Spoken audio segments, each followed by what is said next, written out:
नमस्कार, मी दिव्या हुरकट. साम संजीवनी कार्यक्रमात सर्वांचं स्वागत.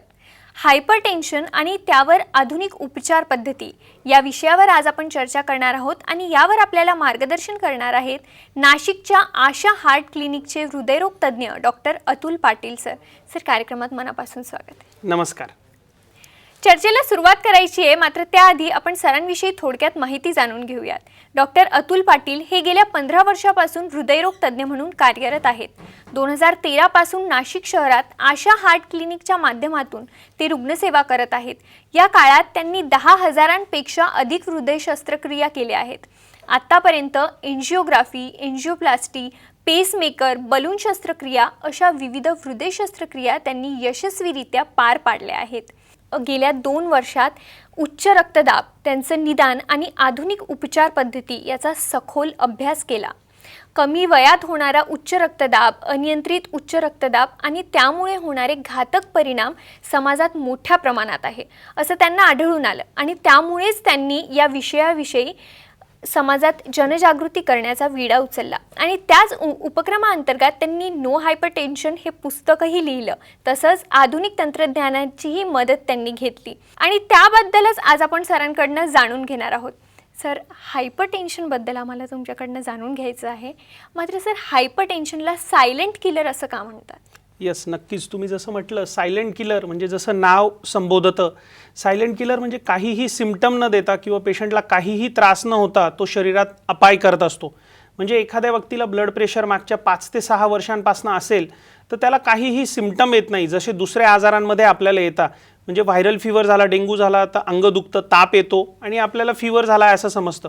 परंतु तुमचं ब्लड प्रेशर जे नॉर्मल 120-80 असतं ते 200 किंवा बऱ्याच वेळा 220-230 गेलं तरी पेशंटला काहीही सिम्पटम येत नाही आणि त्याचे जे अपायकारक कॉन्सिक्वेन्सेस किंवा त्याचे जे दुष्परिणाम आहे, म्हणजे मेंदूत रक्तस्राव होणं, हृदयाची पंपिंग कमी होणं किंवा किडनी फेल होणं, अशा गोष्टी आपल्याला 4 ते 5 वर्षानंतर समोर येतात आणि मग आपल्याला समजतं अरे मला 4 ते 5 वर्षांपासून ब्लड प्रेशर होतं.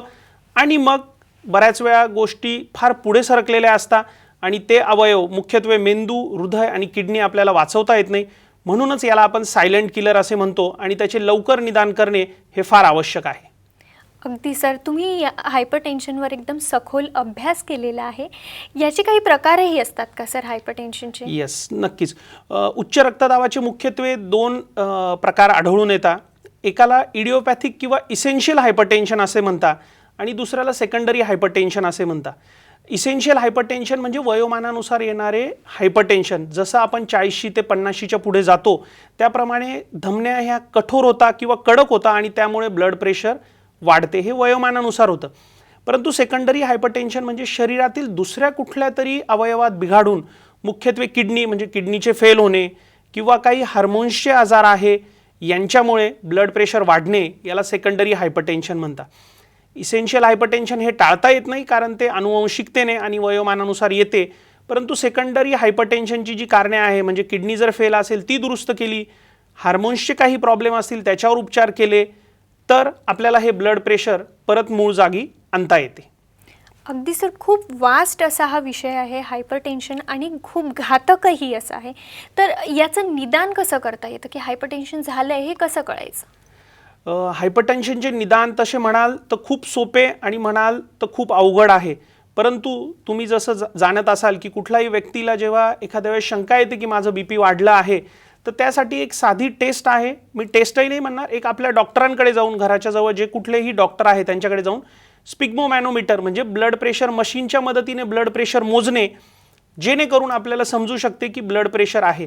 ब्लड प्रेशरची अशी दुसरी रक्ताची किंवा दुसरी काही तपासणी नसते. डॉक्टरकडे जाणं आणि स्पिग्मोमॅनोमीटरच्या मदतीने ते ब्लड प्रेशर मशीनच्या सहाय्याने मोजणं, जेणेकरून डॉक्टर आपल्याला सांगतात की तुमचा रक्तदाब वाढलेला आहे. नॉर्मल मनुष्यामध्ये तो 120-80 ह्या प्रमाणात असतो. सिस्टोलिक ज्याला आपण वरचे ब्लड प्रेशर म्हणू शकतो ते 120 आणि खालचे म्हणजेच डायस्टोलिक ते 80 हे नॉर्मल मनुष्यात असतं. यापेक्षा ब्लड प्रेशर जास्त असेल तर त्याला उच्च रक्तदाब किंवा हायपरटेन्शन असे म्हणतात. अगदी सर, याचा अभ्यास करून आणि अनुभवावरून तुम्ही एक पुस्तकही लिहिलं नो हायपरटेन्शन म्हणून. त्या पुस्तकाबद्दल आम्हाला सांगा. येस, जसं मी सांगितलं की ह्या विषयाची व्याप्ती खूप जास्त आहे. त्याची लक्षणं कुठली, त्याचं निदान कसं करायचं, त्याच्या उपचाराविषयी असणारी भीती, सर्वात महत्त्वाची भीती की मला एकदा ब्लड प्रेशर झालं तर आयुष्यभर गोळ्या घ्याव्या लागतील, त्यापेक्षा मी डॉक्टरकडे जातच नाही, घरीच माझे घरगुती उपाय करतो आणि बघतो. ह्या सगळ्या प्रकारचा गोंधळ मला समाजात आणि माझ्या पेशंट्समध्ये आढळून आला. ह्या सगळ्या गोष्टींचं निराकरण करण्यासाठीच मी ह्या सगळ्या गोष्टींचं सोप्या मराठी भाषेत कलेक्शन करून एक पुस्तक लिहिलं आहे, ज्याचं नाव नो हायपरटेन्शन असं आहे. ह्या पुस्तकामध्ये ह्या सगळ्या ज्या मनातल्या शंका आहे त्यांची उत्तरं मी दिलेली आहेत. तर नक्कीच प्रेक्षकांनी ह्या पुस्तकाचे वाचन केले तर त्यांना ह्या गोष्टींचा बराचसा खुलासा करता येईल. तुम्ही आत्ता सांगितलं की व्याप्ती खूप आहे याची हे तुम्ही सांगितलं. किती साधारण याची व्याप्ती आहे? हा खूप महत्त्वाचा प्रश्न आहे आणि मी जे आता सांगतोय ते ऐकून एखाद्या तुम्हालाही धक्का बसेल.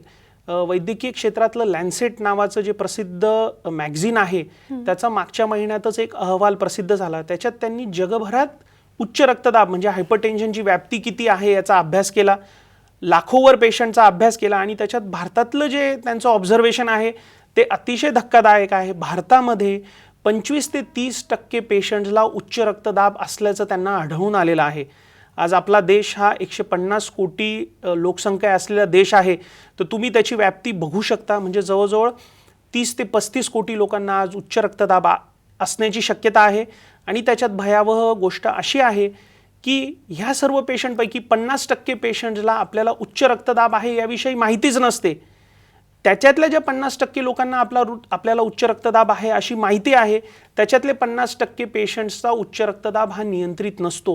म्हणजे अनियंत्रित उच्च रक्तदाब भारतात असणाऱ्यांची संख्या ही फार मोठी आहे, जी 15 ते 20 कोटी असू शकते. आणि ही खूप चिंतेची बाब आहे, कारण आपल्याला आणि आपल्या संपूर्ण वैद्यकीय संस्थांना याचे दुष्परिणाम पुढे 5 ते 6 वर्षांनी भोगावे लागतील. अगदी सर. यात वाईट हायपरटेन्शन असंही एक हे आहे, ते वाईट हायपरटेन्शन म्हणजे नेमकं काय? येस, तुम्ही जर पुस्तकात वाचलं तर एका संज्ञेविषयी मी बोललोय ज्याला व्हाईट कोट हायपरटेन्शन असे म्हणतात. व्हाईट कोट म्हणजे डॉक्टर जे घालतात ते ॲप्रन जे घालतात ते पांढऱ्या रंगाचं असतं. तर बऱ्याचशा संशोधनात असं आढळून आलं आहे की पेशंट नेहमी म्हणतो, सर मी घरी असतो तेव्हा खूप चांगला असतो, तुमच्याकडे येतं तेव्हा मला धडधड होतं आणि BP वाढल्यासारखं होतं. तर ही संज्ञा मेडिकल टर्मिनॉलॉजी पुस्तकांमध्येही आढळून आली, ज्याला व्हाईट कोट हायपरटेन्शन म्हणतात. म्हणजे पेशंटचं घरी ब्लड प्रेशर नॉर्मल असतं, परंतु जो तेव्हा डॉक्टरकडे जातो तिथलं वातावरण, तिथली परिस्थिती, आजूबाजूचे पेशंट हे बघून त्यांची सिम्पॅथेटिक ॲक्टिव्हिटी वाढते आणि ब्लड प्रेशर हे नॉर्मलपेक्षा जास्त नोंदवलं जातं. याला व्हाईट कोट हायपरटेन्शन म्हणतात. त्यामुळे अशा पेशंट्समध्ये आम्ही ॲम्ब्युलेटरी ब्लड प्रेशर मॉनिटरिंग म्हणजे ब्लड प्रेशर मशीन आम्ही त्यांना लावून घरी पाठवतो. 24 तासाचे ब्लड प्रेशरच्या नोंदी घेतो आणि त्याच्यावरनं समजतं की ह्या पेशंटला खरंच ब्लड प्रेशर आहे का व्हाईट कोट हायपरटेन्शन आहे.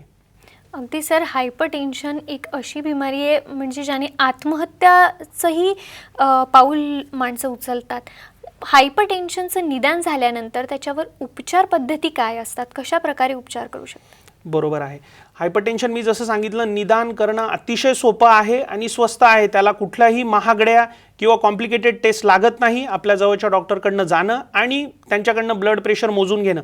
एकदा निदान झाल्यानंतर उपचार पद्धती तुम्ही 2 पद्धतीमध्ये डिवाईड करू शकता. एक असतं फार्मेकॉलॉजिकल आणि दुसरं असतं नॉन फार्मेकॉलॉजिकल. फार्मेकॉलॉजिकल म्हणजे गोळ्या औषधांच्या मदतीने ब्लड प्रेशर कंट्रोल करणं आणि नॉन फार्मेकॉलॉजिकल म्हणजे जीवनशैलीतले बदल, आहार, व्यायाम, योगासनं, आनंदी राहणं ह्या गोष्टींचा उपयोग करून ब्लड प्रेशर कंट्रोल करणं.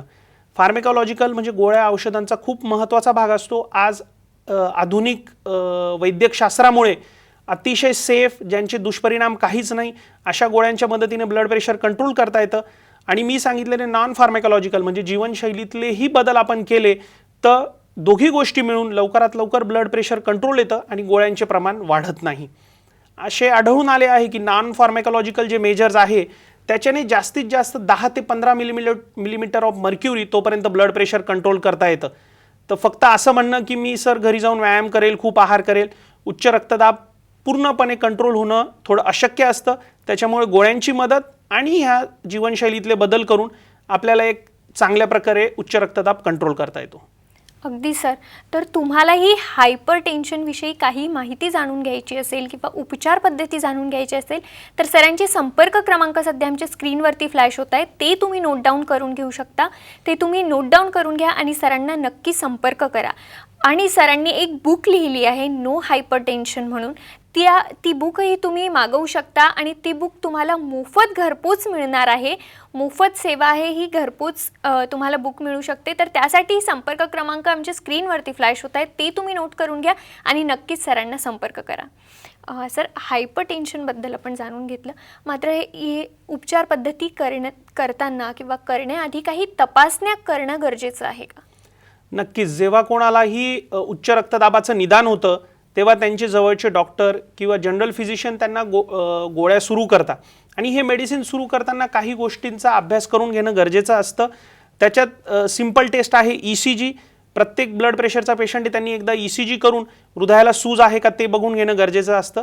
तसंच बऱ्याच वेळा मी जसं सांगितलं, सेकंडरी हायपरटेन्शन म्हणजे दुसऱ्या कुठल्या गोष्टीमुळे उच्च रक्तदाब वाढला आहे का याचं निदान करून घेणं गरजेचं आहे. त्याच्यात मुख्यत्वे असतं क्रिएटिनिन नावाचा घटक, जो किडनीचं फंक्शन व्यवस्थित आहे का नाही ते बघतो. एक रॅन्डम फास्टिंग शुगर, ज्याच्याने डायबिटीसचं निदान होतं. आणि तिसरी म्हणजे थायरॉइड फंक्शन टेस्ट. एवढ्या मूळ काही तपासण्या करून घेणं गरजेचं आहे, कारण भारतात ही मधुमेहाची म्हणजे डायबिटीसची राजधानी आहे. ज्या पेशंटला डायबिटीस असतं त्यांच्यात उच्च रक्तदाब जास्त असण्याची शक्यता जास्त असतं. त्यामुळे कुठलीही उपचार पद्धती सुरू करताना सेकंडरी हायपरटेन्शन, दुसऱ्या कुठल्या अवयवामुळे उच्च रक्तदाब झाला आहे का काय ते निदान करून घेणं गरजेचं असतं. ह्या सोप्या व अतिशय माफक दरात कुठेही होणाऱ्या रक्त तपासण्या त्या करून घेणं अत्यावश्यक असतं. अगदी सर. तर अजूनही तुम्हाला काही जाणून घ्यायचं असेल तर नक्कीच सरांना संपर्क करा आणि नो हायपरटेन्शन ही सरांनी लिहिलेली बुक, डॉक्टर अतुल पाटील यांनी हे पुस्तक लिहिलं आहे, ते तुम्ही मागवू शकता. संपर्क क्रमांक सध्या आमच्या स्क्रीनवरती फ्लॅश होत आहेत, ते तुम्ही नोट डाऊन करून घ्या आणि सरांना नक्कीच संपर्क करा. अजून ही चर्चा पुढे अशीच सुरू ठेवायची आहे, मात्र त्याआधी घेऊयात एक छोटासा ब्रेक.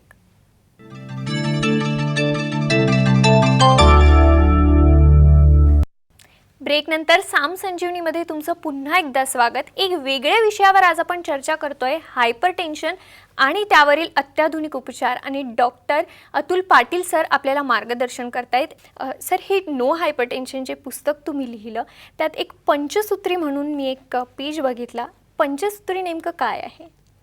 बरोबर. तुम्ही वाचनात तुम्हाला आढळलं असेल की उच्च रक्तदाबाच्या ट्रीटमेंटमध्ये मी एक पंचसूत्रीचाही उल्लेख त्याच्यात केलेला आहे.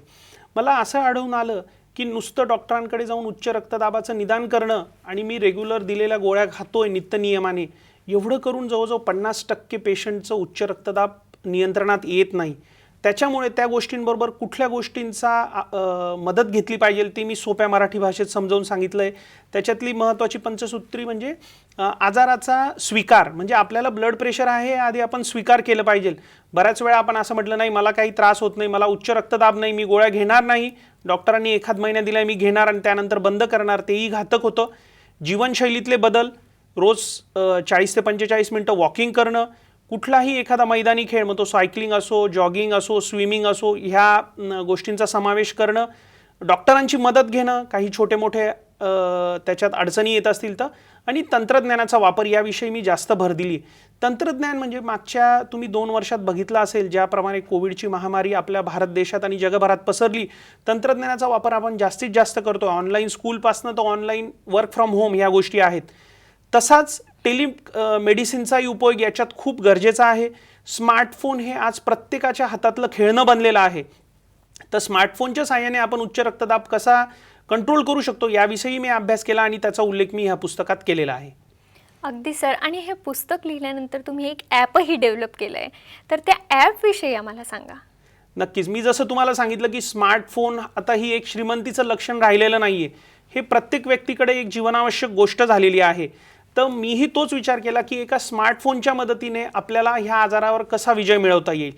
तर मी त्यासाठी एक ॲप डेव्हलप केला आहे. त्या ॲपचं नाव आहे लिव्ह 100 इयर्स. ह्या ॲपमध्ये तुम्ही एक सिंपल रजिस्ट्रेशन केल्यानंतर तुम्हाला तुमचं स्वतःचं पेज उघडेल आणि त्याच्यात एक डायरी उघडते ज्याला ब्लड प्रेशर डायरी म्हणता. ही ब्लड प्रेशर डायरी म्हणजे तुम्ही घरी जेव्हा ब्लड प्रेशर मोजताच तर त्याच्या नोंदी तुम्ही ठेवू शकता आणि जेव्हा तुम्ही 1 किंवा 2 महिन्यानंतर तुमच्या डॉक्टरांकडे जाता तेव्हा त्या ॲपमध्ये नोंदी केलेल्या सगळ्या उच्च रक्तदाबाच्या नोंदी तुम्ही डॉक्टरांना दाखवून डॉक्टरांना समजू शकते की नक्कीच तुमचे ब्लड प्रेशर हे नियंत्रणात आहे की नाही. तर नक्कीच ह्या ॲपचाही तुम्ही उपयोग केला ज्याचं नाव लिव्ह 100 इयर्स आहे तर उच्च रक्तदाबातल्या ज्या अवघड गोष्टी आहे त्या तुम्हाला नक्कीच सोप्या वाटायला लागतील. अगदी सर. तर सर यात उच्च रक्तदाबात टेलिमेडिसिनचाही काही उपयोग आहे का? हे कशा प्रकारे उपयोग करतं? येस. टेलिमेडिसिन मागील काही वर्षांपासून टेलिमेडिसिनचा वापर वेगवेगळ्या फील्डबरोबर वैद्यकीय फील्डमध्येही केला जातोय. टेलिमेडिसिन म्हणजे नावानुसार टेली म्हणजे तुमचा डॉक्टर हा एका वेगळ्या शहरात आहे, तुम्ही एका वेगळ्या ठिकाणी आहेत, पण तंत्रज्ञानाच्या मदतीने म्हणजे मग व्हॉट्सॲप कॉल असो किंवा स्काईप कॉलिंग सिस्टीम असो, अशा मदतीने आपण डॉक्टरांबरोबर संवाद साधू शकतो आणि त्याकडनं मार्गदर्शन घेऊ शकतो. कोविडच्या काळात आम्हाला जाणवलं की भारतातही टेलिकन्सल्टिंगचं म्हणजे व्हॉट्सॲपच्या मदतीने किंवा दुसऱ्या तंत्रज्ञानाच्या मदतीने जवळजवळ 20 ते 25% पेशंट हे आपलं मधुमेह आणि उच्च रक्तदाब नियंत्रण करत आहात. मी जसं सांगितलं आमच्या ॲपमध्ये पेशंट, आता माझेही सगळे पेशंट ॲपमध्ये सगळ्या त्यांच्या उच्च रक्तदाबाच्या नोंदी ठेवता. त्या सगळ्या मला टेलिमेडिसिनच्या साहाय्याने पाठवल्या जातात आणि 2 महिन्यांनी आम्ही व्हॉट्सॲप कॉलवर बोलतो. मी त्यांना सांगतो तुमचं उच्च रक्तदाब वाढलेला आहे का कमी आहे आणि त्यानुसार गोळ्यांमध्ये काय बदल करायचे. यामुळे पेशंटचं उच्च रक्तदाब कंट्रोल करण्याचा कॉन्फिडन्स खूप वाढतो, गोळ्या बंद करण्याचं प्रमाण कमी होतं आणि उच्च रक्तदाब योग्य पद्धतीने नियंत्रित होण्याची शक्यता वाढते. नाही तर बऱ्याच वेळा कोविडच्या भीतीने किंवा बाकीच्या काही कारणांमुळे पेशंट्स हे डॉक्टरांना भेटत नाही, 1 ते 2 वर्ष गॅप पडतो आणि बऱ्याचशा गोष्टी नियंत्रणाबाहेर जातात. अगदी सर. सर, कार्यक्रमात आपल्याला एक फोन आलेला आहे. विद्यासागर माने आहेत साताऱ्यावरून. सर, तुमचा प्रश्न विचारा. कोलेस्ट्रॉल वाढला असेल तर काय केलं पाहिजे आपण, जास्त असेल तर? म्हणजे बरोबर आहे. तुम्ही जसं म्हणताय कोलेस्ट्रॉलचा आणि उच्च रक्तदाबाचाही तसा संबंध असतो. कोलेस्ट्रॉल म्हणजे शरीरातलं चरबीचं प्रमाण वाढलं. जेव्हा शरीरातलं चरबीचं प्रमाण वाढतं तेव्हा ज्या आर्टरीज किंवा धमन्या आहेत त्या कडक होतात आणि उच्च रक्तदाब लवकर होण्याची संभावना असते. त्यामुळे कोलेस्ट्रॉलच्याही 2 उपचार पद्धती असतात. एक तर गोळ्या औषधांच्या मदतीने किंवा जीवनशैलीतले बदल म्हणजे रेग्युलर वॉकिंग, खाण्यामध्ये तेल आणि तुपाचं प्रमाण कमी, नॉनव्हेज खात असाल तर नॉनव्हेजचं प्रमाण कमी करणं आणि एक 6 महिन्यात लिपिड प्रोफाईल नावाची जी टेस्ट असते ती करून आपल्या जवळच्या डॉक्टरांना दाखवून कोलेस्ट्रॉल कसे कमी होते ते बघणं हे फायद्याचं ठरेल. अगदी सर. सर, उच्च रक्तदाबाच्या उपचाराबद्दल आपण बोललो. या उपचारांचं भवितव्य काय आहे? नक्कीच. उच्च रक्तदाब जसं मी तुम्हाला सांगितलं 2 प्रकारे म्हणजे गोळ्या औषधांच्या मदतीने नॉन फार्मॅकॉलॉजिकल गोष्टींनीही कंट्रोल करता येतं. टेलिमेडिसिन हा एक महत्त्वाचा भाग आहे. भारतासारख्या देशात जिथे 70% लोक हे ग्रामीण भागात राहतात तिथे प्रत्येकाला जिल्ह्याच्या ठिकाणी येऊन MD डॉक्टरला भेटणं किंवा स्पेशलिस्टला भेटणं बऱ्याच वेळा शक्य होणार नाहीत. तर फ्युचरमध्ये किंवा भविष्यात जिल्ह्याच्या ठिकाणी एक कॉमन टेलिमेडिसिन सेंटर घेऊन जे ग्रामीण भागातले पेशंट आहेत ते त्यांच्याशी महिन्यातनं एकदा बोलून त्यांच्या शंका मिटवू शकतील. हे मी नक्कीच समजतो की पुढच्या काही काळांमध्ये ह्या गोष्टी मोठ्या प्रमाणात भारतात येतील आणि जेणेकरून ग्रामीण भागातले जे पेशंट्स आहे ज्यांना दरवेळेस जिल्ह्याच्या ठिकाणी येणं शक्य होत नाही त्यांना उच्च रक्तदाब नियंत्रित करता येईल आणि एक्सपर्ट्सला भेटता येईल. अगदी. आणि आपण बघतो की हायपर टेन्शन 10वीच्या मुलांनाही होतं किंवा खूप जे वयस्कर असतात त्यांनाही होतं. याला वयाची मर्यादा राहिलेली नाही आहे. तर तुम्हाला किंवा तुमच्या ओळखीत कोणालाही हायपर टेन्शनचे उपचार घ्यायचे असतील तर सरांचे संपर्क क्रमांक स्क्रीनवरती फ्लॅश होत आहेत. तुम्ही सरांना संपर्क करू शकता, सरांचं प्रत्यक्ष मार्गदर्शनही घेऊ शकता. आणि सरांनीही एक बुक लिहिलेली आहे नो हायपर टेन्शन, यालाही तुम्ही वाचून बघू शकता आणि ही बुक तुम्हाला मिळू शकते. आणि त्यासाठी संपर्क क्रमांक आमच्या स्क्रीनवरती फ्लॅश होत आहेत, त्यावरती तुम्ही फोन करून तुम्हाला ही घरपोच सेवा प्राप्त होऊ शकते. तसंच सरांनी एक ॲपही डेव्हलप केलं आहे. त्या ॲपविषयी सरांनी आत्ता सांगितलं. लिव्ह 1000 इयर्स असं या ॲपचं नाव आहे. ते तुम्ही प्ले स्टोअरवरून डाउनलोड करून घेऊ शकता. कार्यक्रमात आपल्याला अजून एक फोन आला आहे. महेश सर, काय प्रश्न आहे तुमचा? माझा प्रश्न असा आहे की उच्च रक्तदाबाच्या रुग्णांनी कुठल्या प्रकारचा आहार आणि व्यायाम करावा याविषयी अतुल सरांचं काय मार्गदर्शन आहे ते ऐकण्याची इच्छा होती. अगदी सर, काय सांगाल? व्यायामाचं म्हणाल, उच्च रक्तदाबाच्या पेशंट्सनी एकदा निदान करून घेतलं तर डॉक्टरांच्या मदतीने एकदा उच्च रक्तदाब कंट्रोल करून घेणं गरजेचं आहे आणि त्यानुसार ते कुठलीही मैदानी खेळांमध्ये भाग घेऊ शकता. आहाराविषयी म्हणाल तर मी जसं म्हटलं की दुसरे जे फॅक्टर्स आहे, मिठाचं प्रमाण कमी ठेवणं, पोटॅशियमयुक्त जे पदार्थ असतात म्हणजे हिरव्या पालेभाज्या त्यांच्यानीही उच्च रक्तदाब नियंत्रण होतं. जास्त सोडियम असणारे पदार्थ म्हणजे पापड, लोणचे ह्या पदार्थांचं व्यसन कमी करणं. कोलेस्ट्रॉल आणि चरबी आणि उच्च रक्तदाब यांचा जवळचा संबंध असतो, तर स्निग्धयुक्त पदार्थही अशा पेशंट्सनी कमी खावे जेणेकरून उच्च रक्तदाब कंट्रोल करायला मदत होते. अगदी सर. सर माझ्यासोबतच अजूनही प्रेक्षक असतील, त्यांच्या मनात हा प्रश्न असेल, हायपर टेन्शन झाल्यानंतर उपचार घेतल्यानंतर ही प्रॉपरली बरं होऊ शकतं का? 100% उच्च रक्तदाब आणि मधुमेह हे असे आजार आहे की ज्यांना क्रोनिक डिझिजेस म्हणतात, म्हणजे ते बऱ्याच काळापर्यंत चालतात. आणि इस्पेशली जर इसेन्शियल हायपरटेन्शन असेल जे वयोमानानुसार येतं तर ते पूर्ण जाण्याची शक्यता कमी असते, परंतु योग्य आहार, विहार आणि औषधांची मदत घेतली तर तो नियंत्रणात ठेवता येतो. आम्ही काही केसेस बघितल्या आहे जर प्रायमरी स्टेजमध्ये म्हणजे स्टेज 1मध्ये जेव्हा सुरुवातीच्या स्टेजमध्ये आपण जर त्याचं निदान केलं आणि ह्या सगळ्या गोष्टींचा आपण अवलंब केला तर बऱ्याचशा प्रमाणात गोळ्या कमी होऊ शकतात आणि काही टक्के पेशंट्समध्ये गोळ्या बंदही होऊ शकतात. परंतु हा निर्णय सर्वस्वी पेशंटने डॉक्टरांच्या सल्ल्यानुसार घ्यायचा आहे. कारण बऱ्याच वेळा आम्ही बघतो की पेशंट 6 महिने गोळ्या घेतात, त्यांना असं वाटतं उच्च रक्तदाब नियंत्रणात झालं आहे आणि गोळ्या बंद करता आणि 3 ते 4 वर्षात परत उच्च रक्तदाब उफाळून येतो. तर डॉक्टरांच्या मदतीने सल्ल्यांनीच कुठल्याही गोळ्या बंद करायच्या आहे. गोळ्या बंद होऊ शकतात परंतु त्यासाठी परिश्रम घेणं गरजेचं आहे. अगदी सर. सर एकदम कार्यक्रमाच्या अंतिम टप्प्यावर आपण आहोत. आपलं प्रत्यक्ष मार्गदर्शन आमच्या प्रेक्षकांना घ्यायचं असेल तर कुठे संपर्क करावा? मी सध्या नाशिक इथे माझं क्लिनिक आशा हार्ट क्लिनिक म्हणून आहे. जे पेशंट्स तिथे असतील ते मला डायरेक्ट येऊन भेटू शकता. जे पेशंट महाराष्ट्रात सगळीकडे ऐकताय आणि ज्यांना डायरेक्ट येणं शक्य नाही परंतु मनात खूप विविध प्रश्न आहे, मी जसं सांगितलं ह्या प्रश्नावरच उत्तर म्हणून मी एका पुस्तकाचं लिखाण केलेलं आहे, नो हायपरटेन्शन. ह्या पुस्तकाचं वाचन जरी तुम्ही केलं तरी मला नक्कीच वाटतं की तुमच्या 80 ते 90% समस्या आणि शंका त्याच्यातनं दूर होतील आणि तुम्हाला उच्च रक्तदाब असेल तरी त्याच्याबरोबर एक आनंदी आणि आरोग्यदायी जीवन जगता येईल. अगदी सर.